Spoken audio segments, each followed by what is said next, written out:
My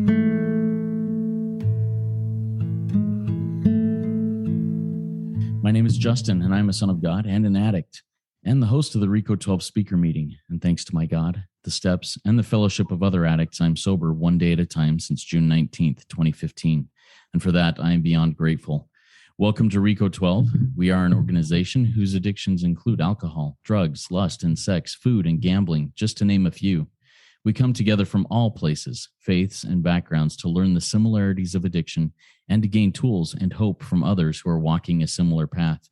We invite recovering addicts with at least 1 year sobriety and who are actively working their recovery in their respective fellowships to share their experience, strength, and hope on a live Zoom webinar each Friday at noon Central Time for 20 to 25 minutes.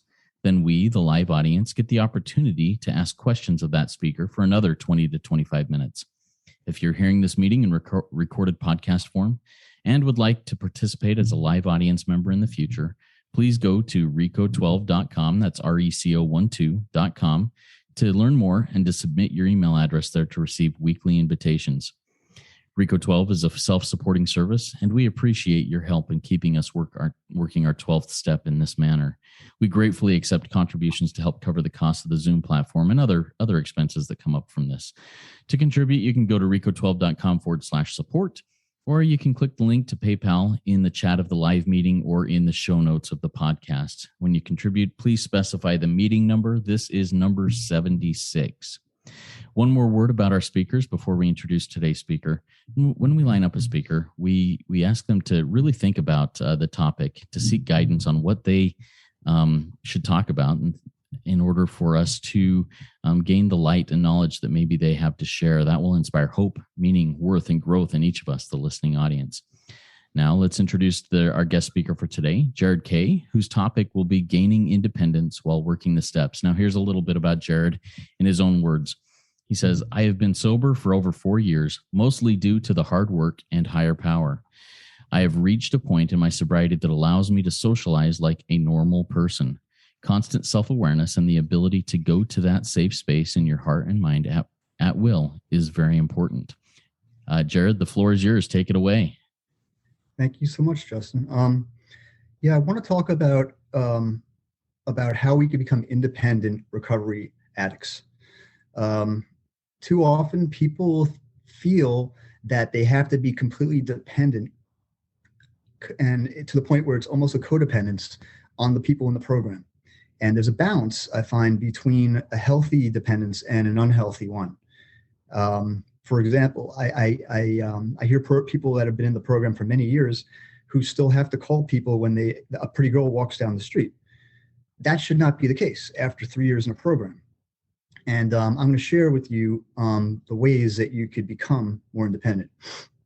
I believe that one of the basic purpose of so much meditation in the beginning of the program and in the program in general, which really needs to be stressed, is that is an independent action that you're taking with yourself to get control or to try to find control over your mind and your actions and your recovery. So every action of meditation is one step towards independence. You'll find also that if you talk to people who are more independent after the recovery, you'll find they probably did a lot of meditation. They probably worked their program extremely hard. And they probably didn't need to make as many phone calls a year later after starting working a hard program. I guarantee you, if you start working a program with like a serious program, and I'm going to talk about that too, what that entails. But I guarantee you, if you work a program hard for a year, you'll feel a difference. You're not going to feel like you're ready to take on the world, so to speak, with your addiction, but you'll definitely feel a huge difference. So first of all, I want to talk about how much time and effort I feel is necessary in order to gain independence in a program and to actually have the program work for you. I used to work the program I'll tell you what I did, and then I'll say what I think is necessary, because maybe I did more than is necessary, but this is what I did. I would work the program for a half hour every morning before I spoke to my, and I do this 5 days a week. On the weekends, we really wouldn't meet often, but 5 days a week, usually. I'd spend a half hour preparing, meaning I'm filling out charts, I'm writing on lists, doing whatever kind of writing assignment, because I find that writing is extremely helpful for me. So some sort of writing assignment that I was usually given from my sponsor, and then we would speak for a half hour about it, and we'd go through the work and we'd discuss it. And I remember that I was having such anxiety in the beginning of the program that I found it very hard to function. So I used to meditate a lot. I found it was the only thing that would give me any sort of stability. So before I would leave the house, I would lie on the couch and I'd do these guided meditations from random people I found on YouTube. I found a lot of YouTube to be very helpful to me. I found tons of guided meditations that helped me. And I found a lot of inspirational speakers that I don't really watch them anymore. Like there's I don't know if I should mention their names, but I don't watch any of them anymore. I really don't feel I need their inspiration, but I guess I'd go back to it if in the future I did need it. But these weren't people in a program. They were just talking about like growing as a person. There's a lot of people that are talking about like awakenings and all these things. And just listening to authentic people share with you what they're going through sometimes is extremely helpful. Even just the sharing of it, just like you find it's healing when you go to a meeting. So I was working the program about an hour a day plus a meditation, which took me 10 minutes. I don't recommend doing extremely long meditations. There's tons of 10-minute meditations on YouTube to find, and even less than that. I also recommend that after you've been doing guided meditations for maybe a year or two, you might want to stop using them and start to meditate on your own, because that's another form of dependence, because now your meditation is dependent on you having some sort of recording on you. So what if you're in the middle of the forest? You want to meditate. You tell me it wouldn't make any sense to have to go to YouTube at that point. So for me, I found guided meditation was a way to get me introduced to meditation. But in the long run, I got to the point where I could meditate anywhere. There's a lot of people on YouTube that talk about these things. Some of them are flaky, some of them aren't, but like you could learn from everybody. So if somebody says something that makes sense to you, even if they sound a little flaky, it's perfectly fine if it makes you feel better. My sponsor used to make fun of me, not make fun of me, but he used to joke about how much therapy I acquired over YouTube. There's tons of channels that present all sorts of very, very therapeutical videos that diagnose things and talk about what people go through at different points in their life, and depression and anxiety and things that are in your mind. I found a lot of these very enlightening to me. I reflected back on them in my meditations a lot of times. And now at the point, if I feel like I'm in a location, or, let's say my wife is getting on my nerves, or who knows, you just feel like you're losing control. So closing my eyes is the first thing I do, because when I close my eyes, I eliminate all visual abstractions, things that distract me. So it's almost like I shut the world off. So I shut my eyes, and then I breathe deeply. I focus on my breathing, and I ask myself, what am I feeling? What am I feeling right now? Is it appropriate? And I'll have like an internal conversation, and you can do it in a second or two. It doesn't have to take 30 minutes. It's just a matter of quickly closing your eyes, and you practice at it, and you can really get yourself into that point. I don't get aggravated very much anymore. In situations where my wife or my parents would drag me into arguments and get me emotionally invested in the argument, I'm completely detached. My father got mad at me yesterday because I lost an Easy Pass, and I was trying to I couldn't find it, and it's his Easy Pass. And after looking for it for 2 months, I couldn't find it. So he blew up on me about it, and I knew that there was no reason for it. I spent time looking for it, couldn't find it. And then now I'm going to the next step. Now you can't find it. You got to get a new one. But he's, normally that would really have blown me up. And I was able to keep myself completely calm, recognize the situation for what it was. I even asked my father, I said, Dad, why are you acting like this? Like, this isn't rational. Like, I went through the steps. This is what we have to do next. I was the mature person in the conversation.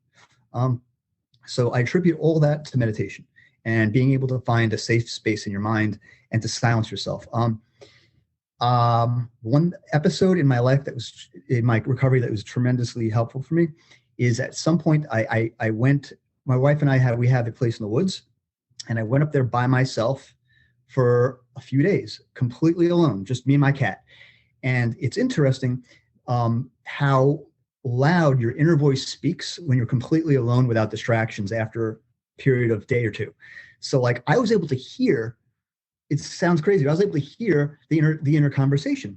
And one thing I recognized was that the tone of voice that I would hear was not something that I liked to hear, that it was not pleasant to me. I was not speaking to myself with a pleasant tone of voice. And that was a very big thing to be. That was a big blow, blew me away to think of that, the fact that I don't talk to myself with respect in my head. So what I started doing was that when I would hear my voice in my head speaking like that, I would just tell them to go fuck off, basically. And I don't need you anymore.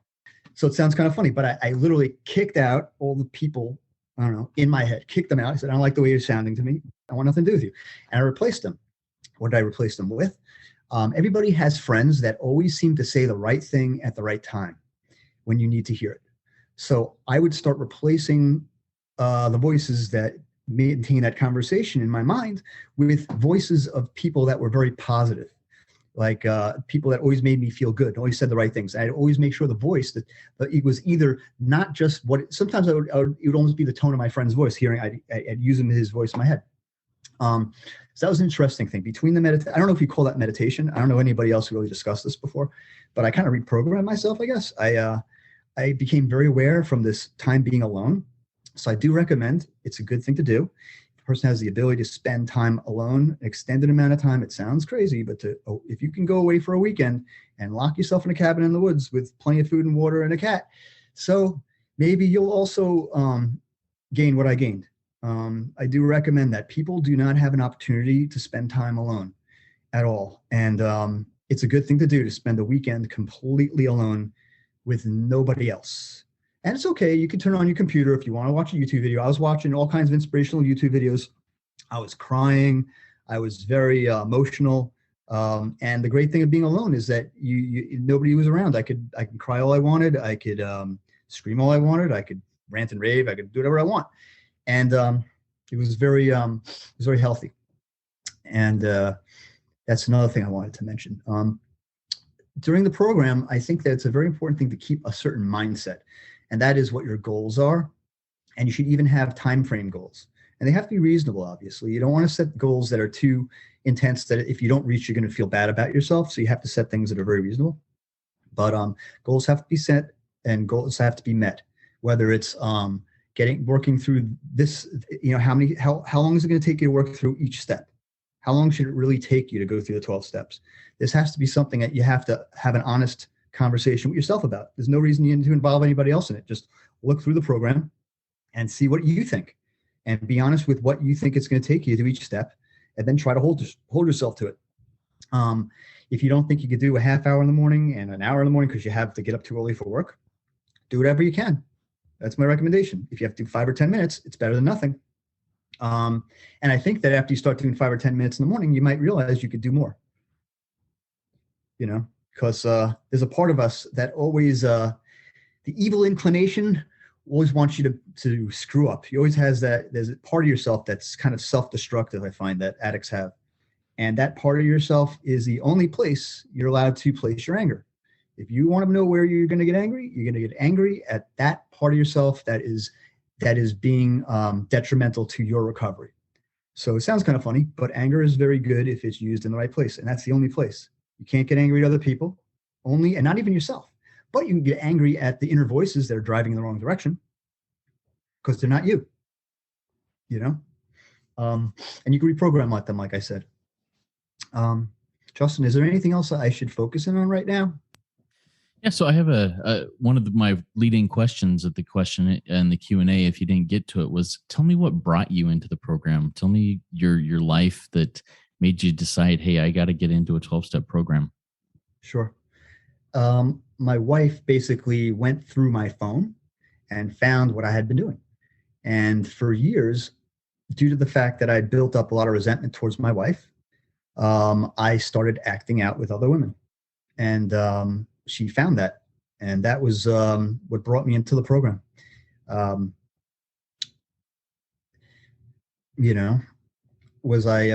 was pretty much broken down because I don't know. I never thought I was going to get caught. I didn't even think about the repercussions of being caught. So the repercussions of being caught really became something that was real, and I was dealing with right in front of me. So that got me charged up to go into a program, because I didn't want to lose everything that I had. And as you came into program after, getting caught, what were some of the first things that you recognized as being helpful to you? Well, it was interesting because a lot of people talk about how hard it is to walk through the doors. I didn't have a problem. I just wanted to solve I want to clean up the mess that I made. And I knew that I had internal demons I had to deal with. And that's really what drove me to the program. I had a mental breakdown when I was caught. And it's kind of interesting. I didn't expect to, because it was just such a shocker that everything, like getting kicked out of the house and having to sleep in my parents' house and then seeing what's could come of all this. And, that was really, I didn't want to lose my family. I have beautiful children, and I love my wife, and I just have issues with her. So this is not the way you deal with issues. Everybody has issues, but I just didn't deal with my issues the correct way. And now I'm learning how to deal with my issues the correct way. If I feel like I'm getting resentful, I'll just go and tell her, saying, you're making me feel resentful when you do this and that. I just try to be open, and I don't let my emotions bottle up inside of me anymore, and I don't try to repress things. That's what meetings are for sometimes. Sometimes you need to get it out. You need to say things that you can't say to your wife, and you don't know who to say it to. So meetings are great for when you feel like you got to get something out, So I'm assuming that was kind of your rock bottom, getting caught, getting thrown out of the house. How did you feel in that rock bottom area? It's a good question. It's kind of a blur because I did have a mental breakdown. And when that happens, your mind just doesn't work right and you don't remember things correctly. And I don't remember everything correctly, except that I knew I was a mess. I was not stable. I was emotionally very unstable. And the addiction made me mad. I mean, that's the best way to put it. I mean, I remember tons of times I would wake up in the morning and I would be saying no with my mouth as I was logging on with my hands. It's like this dual aspect of like wanting to do one thing and doing another thing and having no control over it. And I didn't know that I didn't know that there was an organization you can go to for help for this. I'm not too sure while I was going through it, I'm not too sure I really realized I was an addict. I just realized I was acting manicky. I was like, way too much time and effort was going on dating channels and texting people and sending photos to everybody. And then if you got turned down, the emotional downer that you felt from that, which kind of made you feel worse, and then be feeling worse about yourself drew you back to it. So it's kind of like, never ending cycle. I didn't know how to get myself out of it. So when I found there was a program, I thought I would get myself out of this cycle because I didn't enjoy it. It was very anxiety ridden. It wasn't fun. Yeah, thanks, Jared. So do you mind sharing a little bit about, which fellowship you joined and how that has helped you throughout this time? Sure. I went to the fellowship in Cedarhurst, and I've been going there pretty consistently over the last 4 years. The other programs I go to, there's a fellowship in Plainview I would attend. I did in the past. I haven't gone there for a long time. It's a great fellowship, and it really helped me a lot. And I also went to a different, what was it? Sex addiction. It was Sex and Love Addiction Anonymous. So I went to that. I think the book is amazing. It's one with the purple stripes on it. I don't know if you ever saw that one, but the book is unbelievable. I really found being involved in more than one program was really nice because it's just good to see a different meeting with a different format for a change. Sounds kind of funny, but you have the same format every week, the same thing. So you go to another meeting with different formats, like, oh, that's nice. So I even incorporated that into the meeting. Sometimes I wouldn't change the format, but the order of things, I'd throw something in that some another meeting. But I really recommend to people, by the way, if you're a person that is beyond porn, that you are having a lot of relationships, I totally recommend, especially the book from Sex and Love Addicts. It has purple stripes on it, from what I understand, and it's I can't tell you how well it's written. So it really spoke to me. Awesome. And so your primary fellowship, the one that you attend in, I think you said Cedarhurst, is that Sexaholics Anonymous, SAA? Yeah, it's Sexaholics Anonymous. So it's SA. Awesome. Very good. Thank you for sharing that. And we've had a lot of speakers from SA. We've had a lot of speakers from SLAA. And as well as a whole bunch of other fellowships. And I do really appreciate the variety. That's one of the reasons why I do this is so I get the background of so many people from so many different fellowships of recovery, and the different maybe angles of approaching the same 12 steps, and different insights as to how it's done, to see those similarities and the differences. So anyways, thank you very much, Jared. So a reminder to our live audience, if you have questions for Jared, type them into the Q&A section at the bottom of your Zoom window. We'll get to those. I've got a couple other questions here for Jared. And Jared, once again, if you feel during these Q&As, hey, there's another thing I can riff on for a couple of minutes, feel free to do so.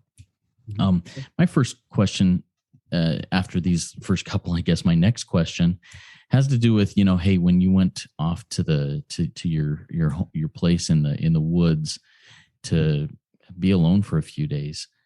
Tell me a little bit about isolation versus solitude. To you, is there a difference? And if so, what is that difference, and why would that be important if there is a difference? Yeah, isolation is when you have nobody to reach out to and you're just cut off from the world. Solitude is when you choose to be alone for a couple of days. So solitude would be a pleasant thing, and I would think that the other one would not be so pleasant, because it sounds like you have no choice. Did I miss something in the question? I don't think so. Isolation versus solitude. I think you hit on that. So unless there's anything else that you're thinking of, we can move to the next question. But I really enjoyed the woods. Before I got caught, we had already bought this place in the forest, because I've just always felt like a need to be out in the woods. I grew up in the city, or close to city suburbs and stuff, so I just felt the need. So I like this balance that I could have both. If I go upstate for too long, I will feel isolated, because there's a point in time where, like, I don't have friends up there, like, I don't know what to do. I mean, I could look into seeing if there's any concerts going on, but chances are not. What are you going to do? So you're going to sit in your house up there? So, when I go up there, I usually go with people. I don't go by myself anymore. Very good. What does when we go into the first step of any of these fellowships, we admitted that we were powerless over whatever that is, and that our lives had become unmanageable. What does powerless and unmanageable mean to you? How does that manifest itself in your life? Yeah. Powerless and unmanageable. That's what my life was like before I got into the program. And I was wrapped up in this probably like 10 years, like to one extent or another. Yeah,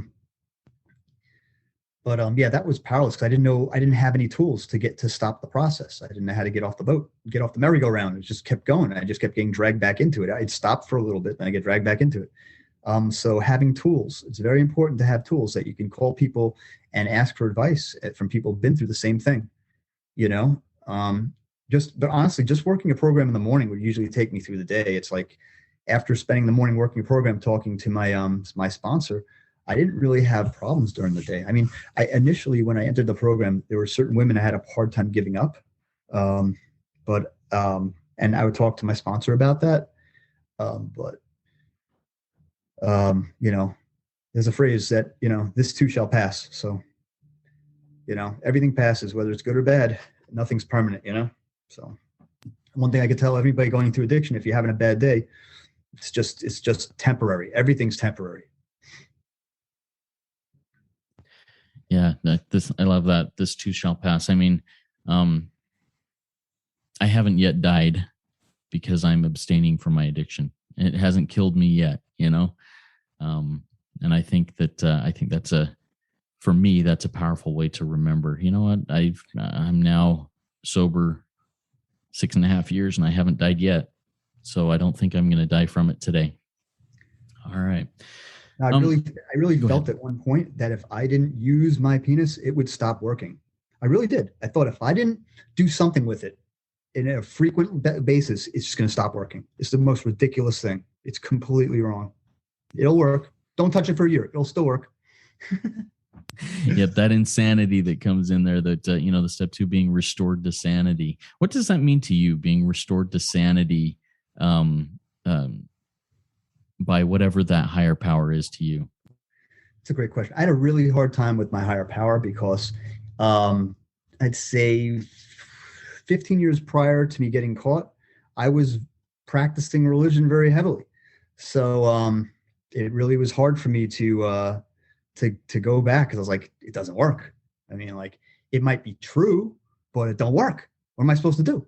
So yeah, I really have a hard time with prayer these days, because I used to pray 3 times a day. I was very religious, I'm Jewish. And now I don't, and I really don't feel the need to. I just talk to God whenever I feel like it.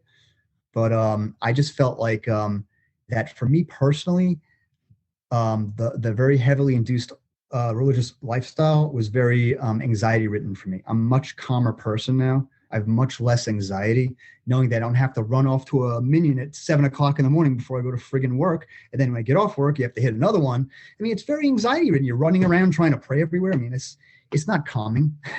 So, so for me, I deal my inner voice, my higher power. He thinks it's fine. So that's all that really matters. Yeah.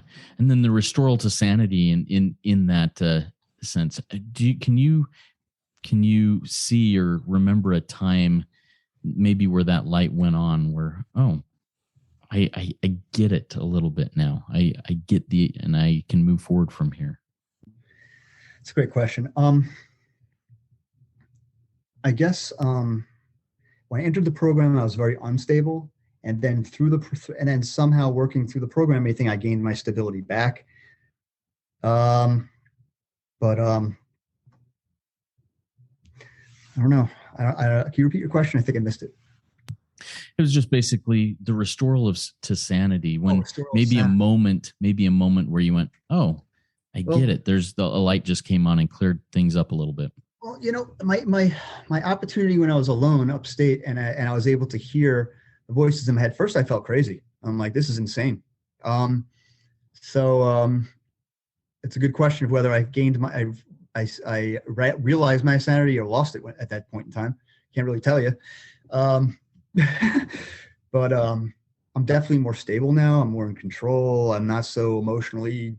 I used to be very emotionally affected by stuff, like things that just everything used to.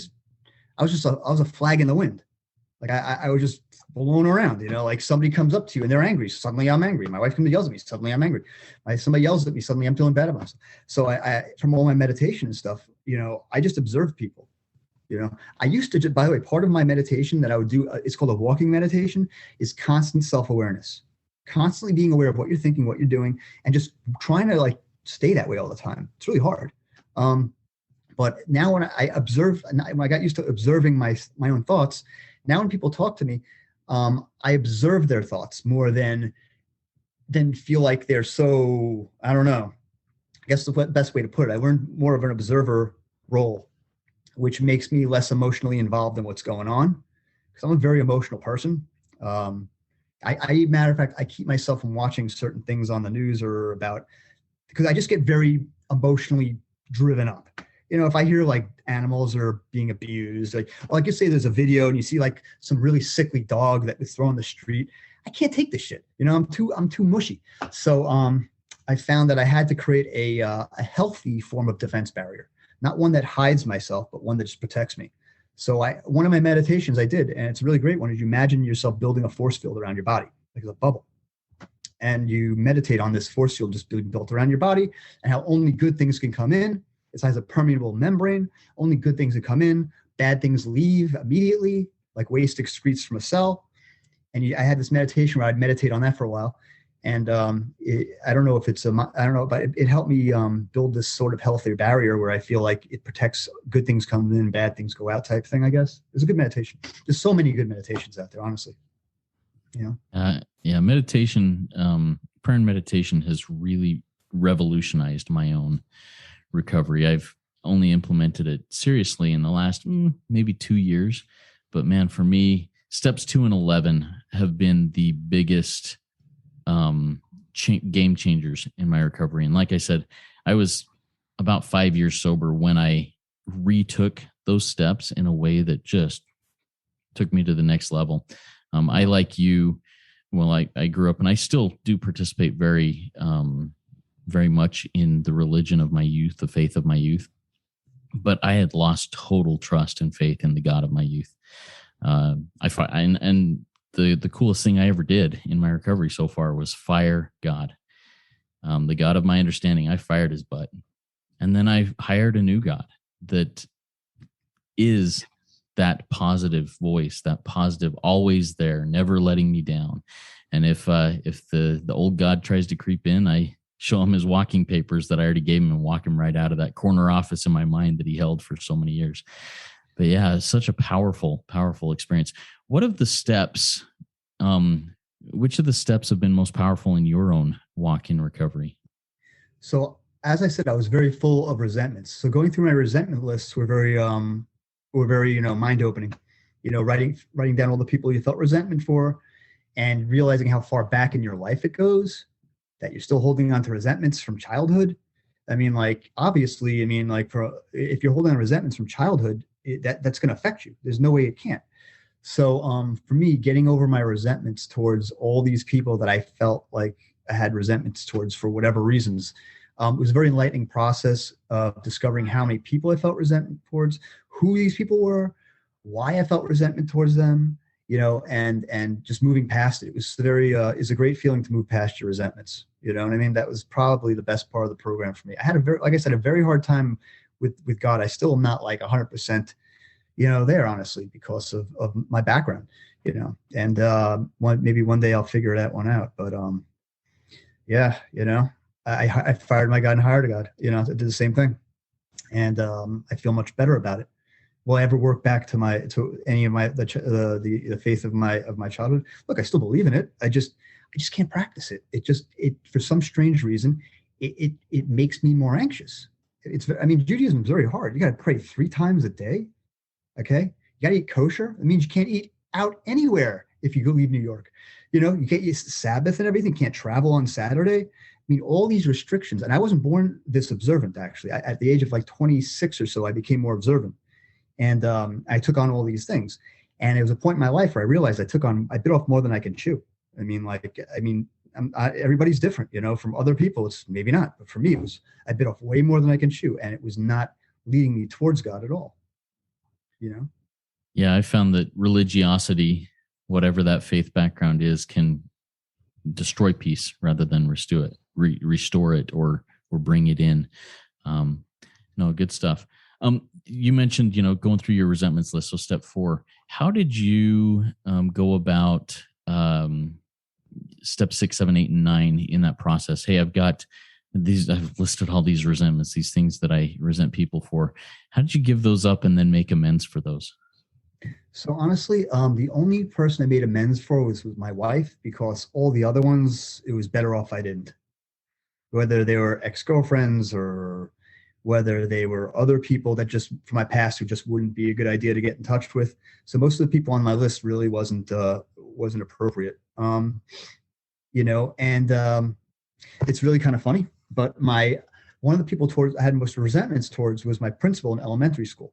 And she's actually friends with my mom. And it's annoying because I hate her like crazy. And my mom has her over. And last Wednesday, I came over for dinner. And my father was like, "Oh, guess who's coming over?" And I said, "I'm out of here." And I left.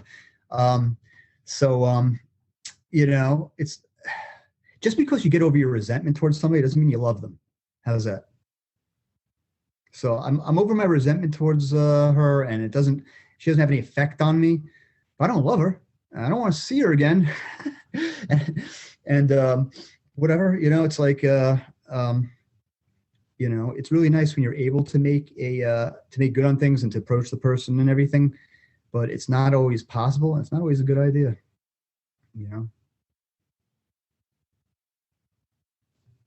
Awesome. Got a question in here from Eva. Thanks so much for your share, Jared. Lots of great info, but things I will have time to mention. You said anger is good. Addiction made me mad. For me, it has been, I am not so much angry. I am in pain. This pain, discomfort, disease, this is what I must address. The injustice, inequalities, plus throughout my life reminds me once again that I am powerless, surrender, and I must surrender. So it looks like it's more of a comment here. So I would say that I would thoughts say on that? anger is the if you had a coin and on one side said depression, anger is on the other. Anger is a form of depression turned outward instead of inward. So you're describing your inward, you're turning your emotions inward right now. So that's why you feel that way. I hope that helps. Thanks, Jared. All right. So you mentioned that your wife was the only one that you made formal amends with. And this might be a question that, would be better posed to her. But I'm very curious with this. With almost every person that I work with in recovery, I ask them, hey, is your spouse or your significant other or your, if you're still living with your parents or whatever, your mother or father, are they also working recovery? And if so, what does that look like? So there's a question I'd like to ask you. Is your wife also working her recovery from this? And what does that look like for her? Great question. So my wife was very triggered by the program of recovery. So she actually didn't take that path. It didn't work out for her. She saw a therapist for a while. And found other ways to deal with it. She read some books and stuff like that. But she didn't find that the recovery program fit her. She didn't want to work 12 steps. And when she went to these meetings, she kept bumping into people who would say things that would make her very triggered. Like, you got to expect him to, he might make a mistake. And, if he does, what are you going to do? And stuff like that. And that's not really healthy thinking to think that, to be expecting your spouse that is going to fuck up and bring a girl home or something stupid, So, and one thing I could say too about my addiction is that it's much more difficult. This addiction is much more difficult for pornography addicts because all you have to do is press a button and you slipped. For me, there's a lot of steps. I wasn't a pornography addict. I was into meeting people. So it takes a lot of steps to get there. So it's harder for me to slip, so to speak, than it is for a pornography addict is. Thanks for sharing that. How did that amends process go? Do you mind me asking how you approached it? This may be getting too personal, and if it is, don't worry about asking it. But no such thing. Yeah. No such thing as too personal. That's what this is all about. Awesome.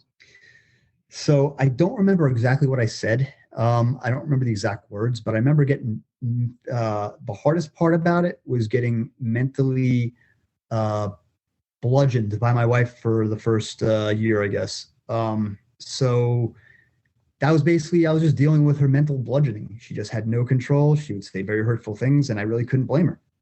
And that was the hardest part for me, was the hurtful things that she would say in that whole portion of the time where, but I don't really remember exactly, because I probably apologized so many times I can't even count.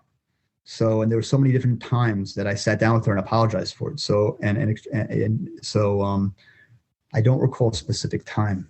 It was very hard. My wife kept asking the same questions over and over and over and over and over. That was really hard too. You turn my phone off.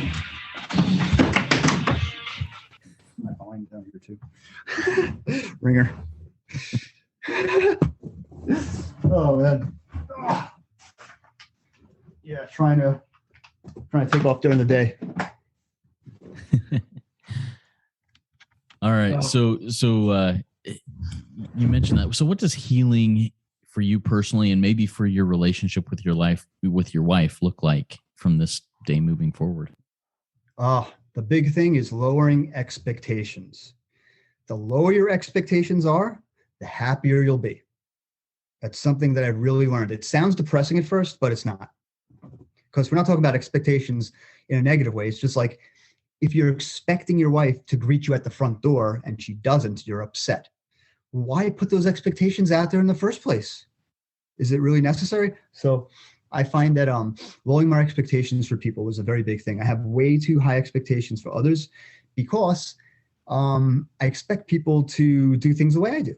And not everybody does, So expectations for others and lowering them is very important in order not to build new resentments. I love that. Long before I was working my own recovery, my wife was healing from my betrayals and from her own issues also. But she brought up this phrase that's very close to what you just shared there about one time I had these expectations that things would be done some way. And it caused me to have a ton of resentments. And I had no idea, didn't know the workings behind it or anything. But she said, you know what? Expectations are nothing more than predetermined resentments. And it kind of hit me in the gut. It's like, wait, when I have an expectation that somebody do something the way that I expect them to do it, I'm setting myself up to have resentments against them. And the more I've thought about it, the more that rings true. Does that ring true to you at all? Very much so. So, yeah, I think it's a big thing in society these days. I mean, look how people on one side of the fence can't even talk to people on the other side of the fence politically. Well, what is that? You know what I mean? Like, so yeah, I agree with you. You have to lower your expectations for people, and you have to realize that everybody has a different way of thinking about things and different experiences. And, you know, you got to respect them for that, you know? Yeah, I appreciate that. Before we close up, do you have any other final parting words or words of wisdom that you'd like to share with us? Yeah, learn to love yourself. Addicts, in general, our big problem is that we don't love ourselves enough. So we have to learn to love ourselves more. And this is not a form of narcissism, it's some form of appreciation. So self-care, self-love.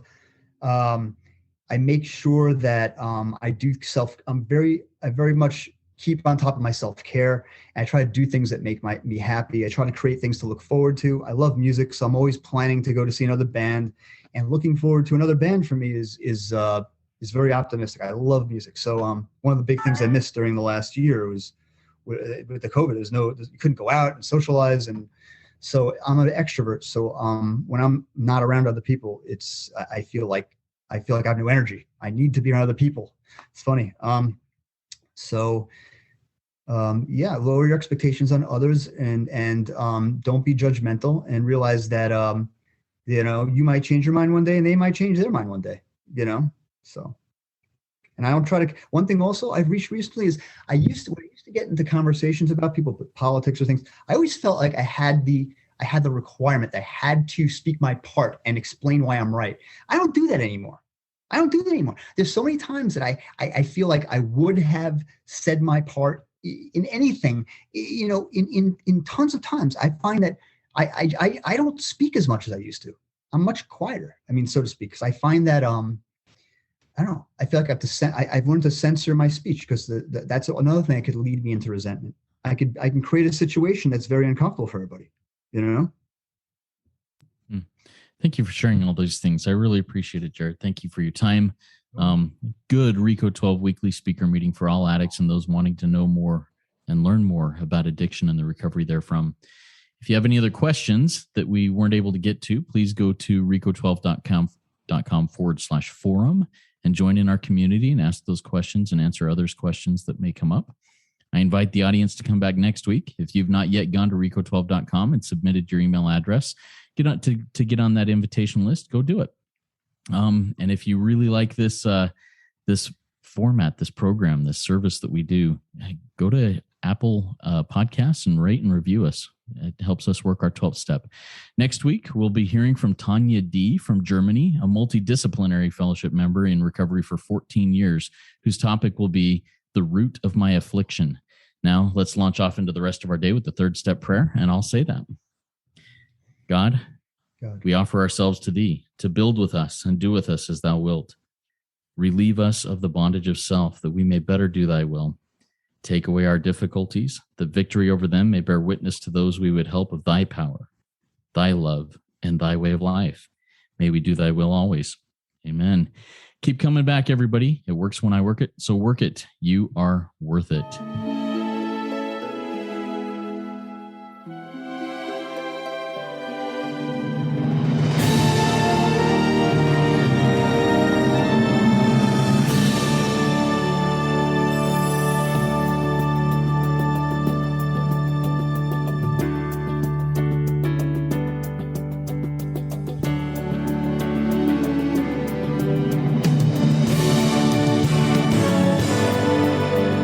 Standing still a moment, carving out this time, reflecting on the landscape of this life of mine. Peaks too high to conquer, streams too wide to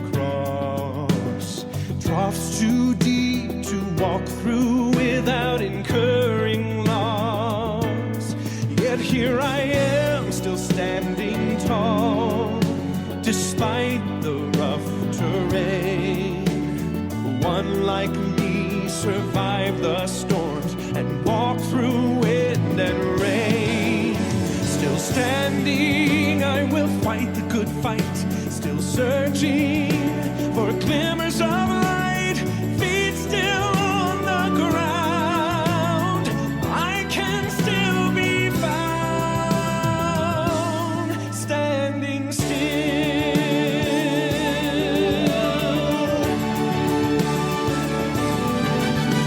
My wings are torn and tattered, but I know I still can fly.